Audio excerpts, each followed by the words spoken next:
معاملات تقاریر سے بہت آگے نکل گئے ہیں۔ ایسے ہی حالات میں جرمنی کا ایک چانسلر جو اس زمانے میں جس کے متعلق تاریخ لکھتی ہے کہ یونیفیکیشن آف جرمنی میں جس شخص کا سب سے زیادہ ہاتھ تھا اس کو بسمارک کہتے ہیں، اور بسمارک کا یہ سلوگن تھا، اس زمانے کے حالات شاید پاکستان کے حالات سے ملتے جلتے تھے، اور اس نے کہا کہ majority votes and speeches can never solve problems but blood and iron. یہاں ہم آتے ہیں، تقریریں کرتے ہیں، ایک دوسرے کی تقریر کی تعریف کرتے ہیں، اٹھ کے چلے جاتے ہیں۔ حالات بہت خط سنگین ہو چکے ہیں، آگے نکل چکے ہیں اس سے۔ اب کبھی سوچئے تو صحیح کہ یہ اس غریب قوم نے اس غربت کے باوجود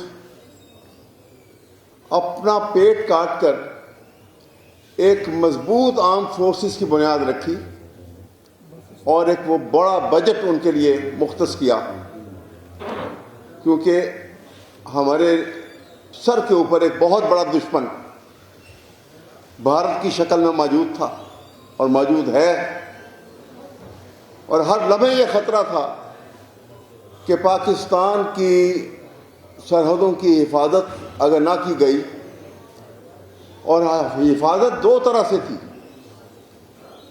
جس کے لیے یہ مسلح آرم فورسز کو تیار کیا گیا تھا اس غریب قوم نے، کہ آپ جغرافیائی حدود کی حفاظت بھی کریں گے اور آپ نظریاتی حدود کی بھی حفاظت کریں گے۔ پاکستان ایک ایسا ملک ہے، یہ آپ سب جانتے ہیں، کہ اس کا دنیا کے نقشے پہ آنا تاریخ کا ایک انقلاب ہے۔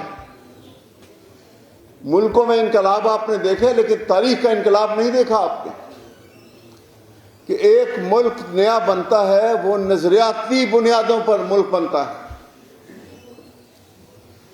اسی وجہ سے مسلح افواج کے اوپر جو سب سے بڑا پاکستان کے آئین کی حفاظت کا، اس کو اپ ہولڈ کرنے کا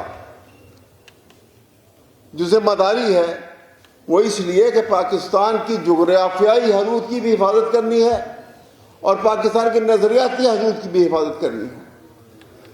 کیونکہ اگر آپ نے صرف جغرافیائی حدود کی حفاظت کی اور نظریہ کو ختم کر دیا تو پاکستان بغیر جنگ کے ہار گئے آپ۔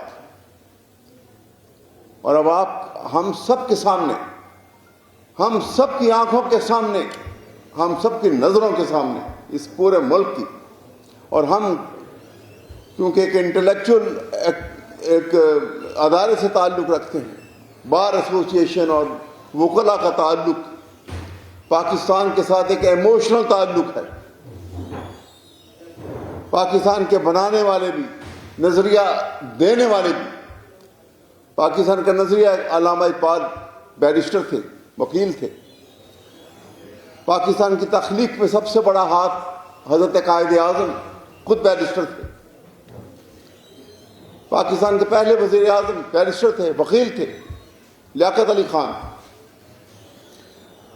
اور اس کے بعد یہ تو وہ لوگ تھے جنہوں نے اپنی قربانیاں بھی دیں، اپنی پوری زندگی اس کام کے لیے وقف کر دی۔ اور پھر ایک ایسا دور آیا کہ جس کے لیے اس قوم نے اتنی قربانیاں دی تھیں کہ اپنے بچوں کے منہ سے نوالا نکال کے وہ بجٹ پورا کیا کہ ہم بھوکے رہیں گے، ہم تکلیفیں برداشت کر لیں گے، لیکن پاکستان کے اوپر آن نہ آئے، یہ نظریاتی مملکت قائم رہے۔ اب آپ کو پتا ہے کہ نظریاتی مملکت قائم کیسے رہ سکتی ہے؟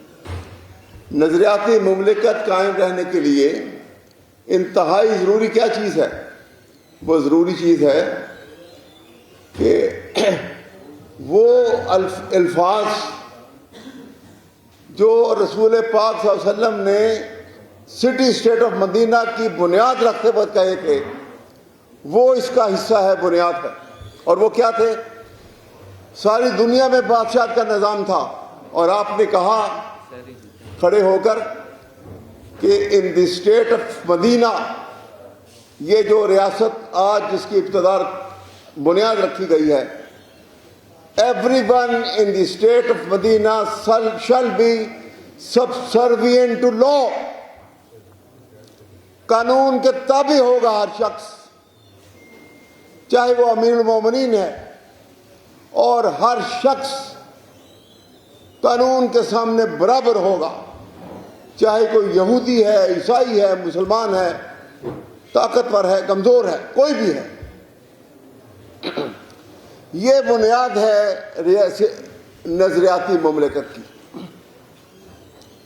آج صبح شام آپ نے دیکھا ہوگا جب بھی پریس کانفرنس کے لیے ڈی جی ISPR آتا ہے اور کیا کہتا ہے کہ یہ اینٹی اسٹیٹ ایکٹیویٹی کر رہی ہے PTI، Imran Khan anti state activity کر رہا ہے۔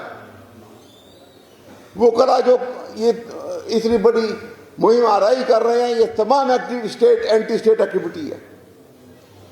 خدا کے بندو،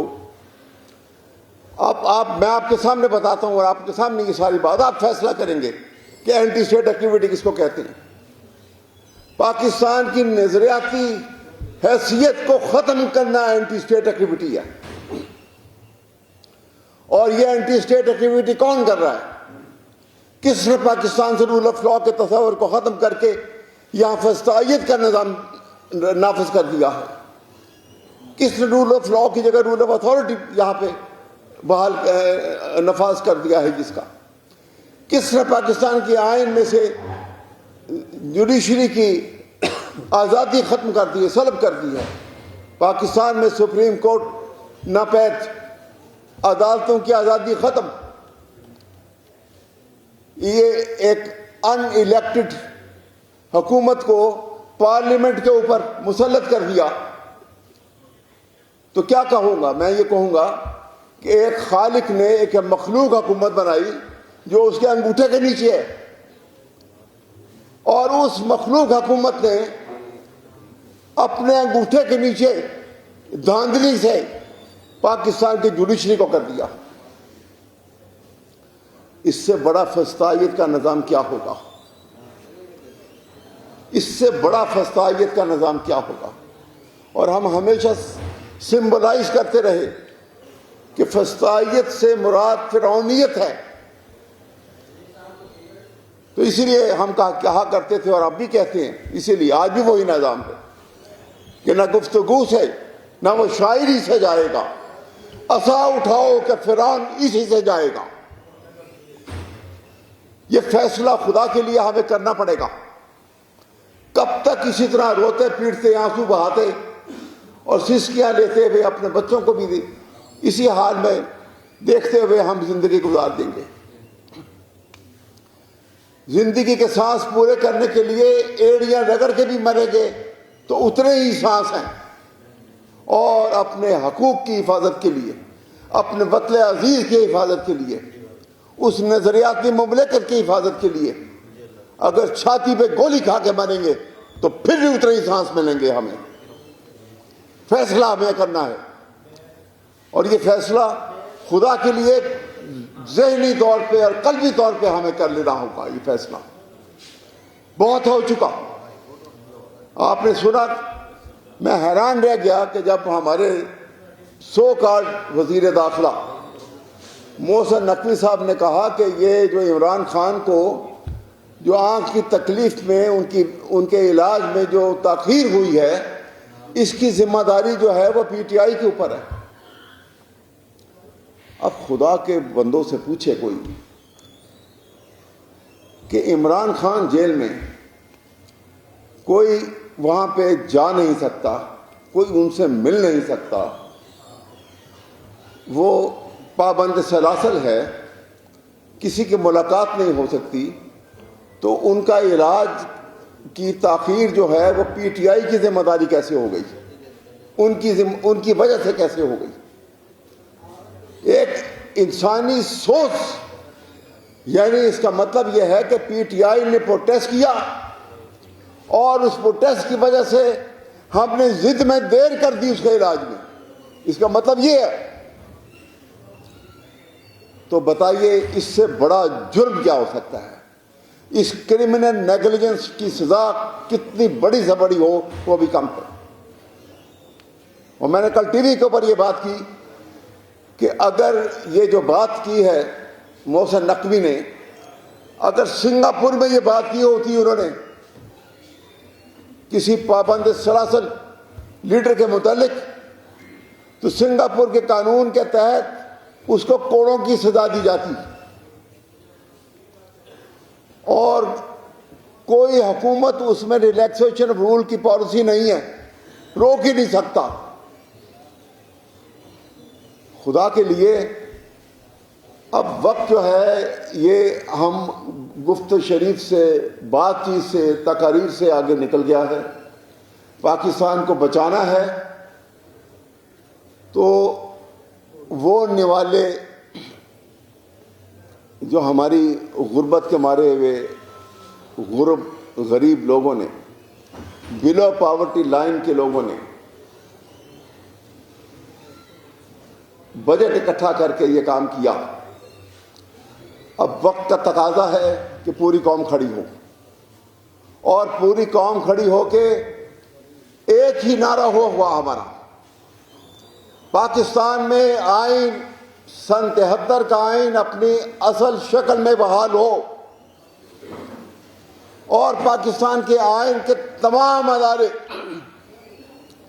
تمام انسٹیٹیوشن، تمام ڈپارٹمنٹ، تمام افراد، کتنا کوئی طاقتور ہے کتنا کوئی کمزور ہے، وہ آئین کے تابع ہوں گے، حکمرانی آئین کی ہوگی،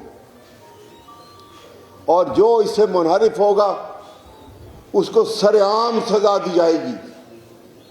یہ فیصلہ آج ہم کرتے ہیں، کل یہ پوری قوم کا فیصلہ ہے، اور یہی فیصلہ ہمارا فیصلہ ہے.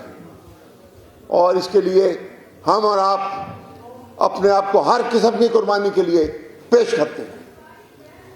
میں آپ کا بہت وقت لیا، آپ سے معذرت بھی چاہوں گا، لیکن خدا کے لیے کسی ان الفاظ کو اپنے دل میں اس طرح جگہ دے دیجیے کہ یہ آپ کا اور ہمارا مشترکہ فرض ہے، پاکستانی کی حیثیت سے، ایک مسلمان کی حیثیت سے، ایک نظریاتی مملکت کو قائم رکھنے کی حیثیت سے. بہت مہربانی اور شکریہ.